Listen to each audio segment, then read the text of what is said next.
ദൈവനാമത്തിന് മഹത്വമുണ്ടായിരിക്കട്ടെ. ഇന്ന് വലിയ നോമ്പിൻ്റെ 3-ാമത്തെ ദിനം. കാൽവറിയിലേക്കുള്ളതായ നമ്മുടെ യാത്രയുടെ 3-ാമത്തെ ചവിട്ടുപടിയും നാം കയറിക്കഴിഞ്ഞു. നമ്മുടെ ജീവിതത്തെ ഒന്നുകൂടി ശോധന ചെയ്യേണ്ടുന്നതായ ദിനങ്ങളാണ്. നമ്മുടെ ജീവിതത്തെ ദൈവത്തോട് കൂടുതൽ അടുപ്പിക്കേണ്ടതായ ദിനങ്ങളാണ് നോമ്പിൻ്റെ ദിനങ്ങൾ എന്ന് പറയുന്നത്. ഇന്നത്തെ നമ്മുടെ ചെറിയ ധ്യാനത്തിനായി തിരഞ്ഞെടുത്ത വേദഭാഗം വിശുദ്ധ ലൂക്കോസ് എഴുതിയ സുവിശേഷം 9-ാം അധ്യായം അതിൻ്റെ 23-ാമത്തെ വാക്യം. Gospel according to Saint Luke chapter 9 verse 23. ആരെങ്കിലും എന്നെ അനുഗമിപ്പാൻ ഇച്ഛിച്ചാൽ അവൻ തന്നെത്താൻ ത്യജിച്ച് നാൾതോറും തൻ്റെ ക്രൂശ് എടുത്തുകൊണ്ട് എന്നെ അനുഗമിക്കട്ടെ. വലിയ നോമ്പിൻ്റെ 3-ാമത്തെ ദിവസത്തിൽ നമ്മെ കർത്താവ് വിളിക്കുന്നത് സ്വയം നിഷേധത്തിൻ്റെ വഴിയിലേക്കാണ്.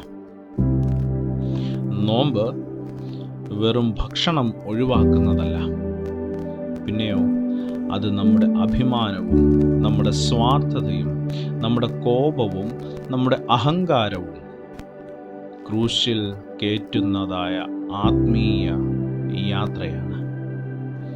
യേശുവിനെ അനുഗമിക്കുക എന്ന് പറയുന്നത് എളുപ്പമല്ല. ദിവസേന ക്രൂശ് എടുത്തുകൊണ്ട് എന്ന് കർത്താവ് പറയുന്നുണ്ട്. അതായത് ഓരോ ദിവസവും ചെറിയ ചെറിയ ത്യാഗങ്ങൾ ചെയ്യുക. ക്ഷമിക്കുവാനായിട്ട് നാം തയ്യാറാകുക. പ്രാർത്ഥനയ്ക്ക് സമയം നാം മാറ്റിവെക്കുക. മറ്റുള്ളവരെ മുൻപിൽ കാണുക. നമ്മുടെ ഇഷ്ടങ്ങളെ ദൈവത്തിൻ്റെ ഇഷ്ടത്തിന് കീഴ്പ്പെടുത്തുക. പ്രിയമുള്ളവരെ, കർത്താവ് നമ്മെ ക്ഷമിക്കുവാനായിട്ട് പഠിപ്പിച്ചു. കർത്താവ് നമ്മെ പ്രാർത്ഥിക്കുവാനായിട്ട് പഠിപ്പിച്ചു.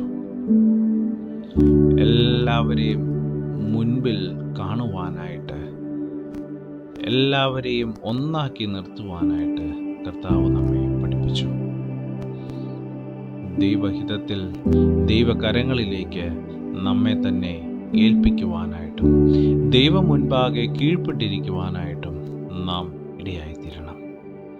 ഈ 3-ാം ദിവസം നമ്മെ ഓർമ്മിപ്പിക്കുന്നത് ക്രൂശില്ലാതെ കിരീടമില്ല, ത്യാഗമില്ലാതെ വീർപ്പില്ല.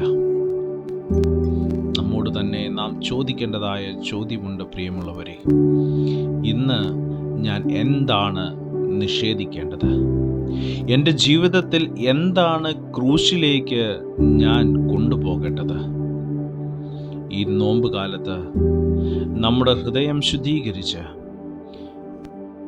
നമ്മുടെ ജീവിതങ്ങളെ ദൈവം മുൻപാകെ സമർപ്പിച്ചുകൊണ്ട് കർത്താവിനോടൊപ്പം നടക്കുവാനായിട്ട് നമുക്ക് തീരുമാനിക്കാം.